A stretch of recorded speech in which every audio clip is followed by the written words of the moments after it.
ચોમાસાનો ધોધમાર વરસતો વરસાદ હોય, સાથે સ્નેહીજનનો સાથ હોય અને ગરમા ગરમ લીલી મકાઈનો ચેવડો હોય મિત્રો, કાંઈ ન ઘટે મારા વાલા, કાંઈ ન ઘટે. મિત્રો ચોમાસામાં ધોધમાર વરસાદ વરસતો હોય, ઠંડુ ઠંડુ વાતાવરણ થઈ ગયું હોય તો એમાં લીલી મકાઈનો ચેવડો ખાવાની ખૂબ મજા આવે છે. અને આ ગરમા ગરમ ચેવડો બનાવવો બિલકુલ આસાન છે. લીલી મકાઈમાંથી આ ચેવડો તમે 12 મહિના બનાવી શકો છો, પણ જો ચોમાસાની સિઝનમાં લીલી મકાઈની મીઠાશ કંઈ ઓર હોય છે. અને આ ચેવડો આપણે આજે બનાવી લઈએ.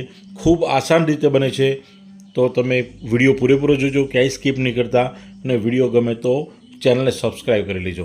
તો ચાલો વિડીયો શરૂ કરીએ. તો ભાઈ આજે આપણે લીલી મકાઈ બજારમાંથી લઈ આવ્યા છીએ. કેટલી સરસ છે, લીલી છમ મકાઈ છે. એના પાન પણ લીલા છે, એટલે ખૂબ જ તાજી મકાઈ મળી ગઈ છે આપણને.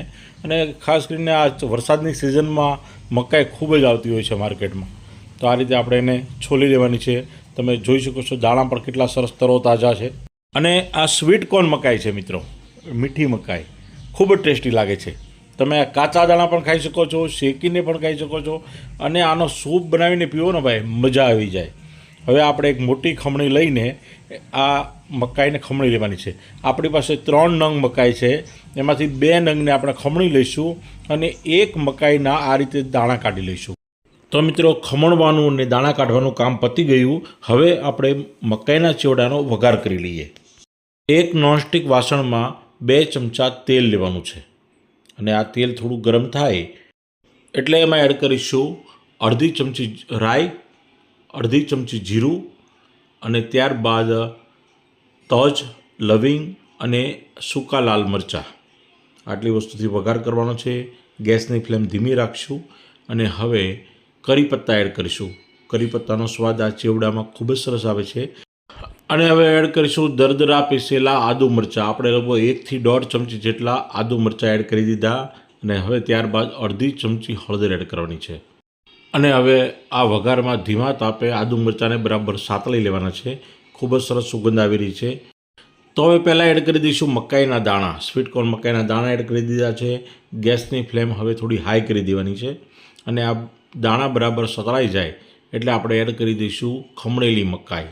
જો આમાંથી થોડું પાણી પણ છૂટું પડતું ગયું છે. અને આ રીતે એકદમ મકાઈને બરાબર ખમણી લીધી છે. અને આ મકાઈનો સ્વાદ આ ચેવડામાં ખૂબ જ સરસ આવે છે. થોડા આખા દાણા, થોડું ક્રશ થયેલી મકાઈ, અને એકદમ મસ્ત મજાની જમાવટ પડી જાય એવો આપણે ચેવડો બનાવવાનો છે. આ ચેવડો ગુજરાત સિવાયના અનેક રાજ્યોમાં લોકો પસંદ કરી રહ્યા છે. અને આપણે મકાઈને ખમણીએ ને એટલે એમાંથી પાણી છૂટું પડે છે. એ પાણી પણ આપણે આમાં એડ કરી દીધું છે. હજી પણ કૂક થવા માટે થોડું પાણી એડ કરવું પડશે, તો આપણે સાદું પાણી પર થોડું એડ કરી દઈએ. બસ હવે આ મકાઈને બરાબર ચડવા દેવાની છે. તો ઢાંકીને આપણે 10 મિનિટ માટે રહેવા દઈશું. 10 મિનિટ થઈ ગઈ છે અને આપણી આ મકાઈ લગભગ 80% જેટલી ચડી ગઈ છે. હજી થોડો પાણીનો ભાગ છે. અને આ થોડું આ રીતે ઢીલું હોય ને તો જ ખાવાની મજા આવે છે. ફરી આપણે 5 મિનિટ માટે એને કૂક થવા દીધું. તો હવે એકદમ પરફેક્ટ થઈ ગયું છે અને ખૂબ જ સરસ સુગંધ પણ આવી રહી છે મિત્રો. તો આ રીતે આપણે આમાં આ ટાઈપની કન્સિસ્ટન્સી થાય ત્યાં સુધી આપણે એને કૂક થવા દેવાનું છે. એટલે આમાં મકાઈનો પલ્પ અને મકાઈના દાણા અને સાથે સરસ મજાનો વઘાર, ખૂબ જ સરસ ટેસ્ટ આવે છે. હવે આપણે 1 કપ દૂધ એડ કરી દેવાનું છે. દૂધથી થોડી રિચનેસ આવે છે અને થોડો સ્વાદ પણ સરસ લાગે છે.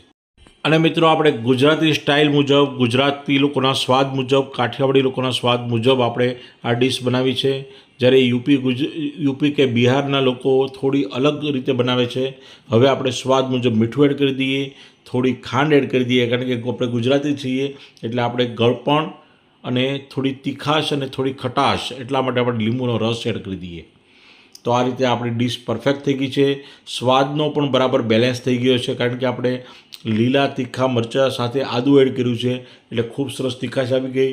1 લીંબુનો રસ એડ કરી દીધો, જેના કારણે થોડું ખટાશ આવી ગઈ. અને ત્યારબાદ આપણે ગળપણ અને સ્વાદ મુજબ મીઠું એડ કરી દીધું. અને સ્વાદ અને સુગંધ માટે કરી પત્તા એડ કર્યા અને હજી થોડી કોથમીર એડ કરી દઈએ એટલે કોથમીરની પણ ફ્લેવર ખૂબ સરસ આવે છે. તો આ રીતે આપણો લીલી મકાઈનો સ્વીટકોર્ન મકાઈનો ચેવડો બનીને તૈયાર થઈ ગયો છે.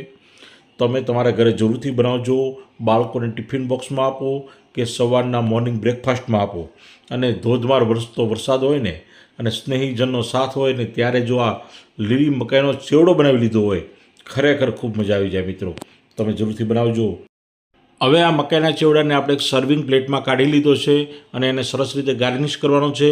તો એમાં આપણે ઉપર એક લાલ સૂકું મરચું દેખાય છે જે ખૂબ સરસ લાગે છે અને ત્યારબાદ આપણે લીલા મરચાંનું કટિંગ ઉપર એડ કર્યું છે, થોડો કોકોનટ પાવડર એડ કર્યો છે અને ભાઈ ગુજરાતી લોકો છે એટલે થોડી સેવ પણ એડ કરી છે.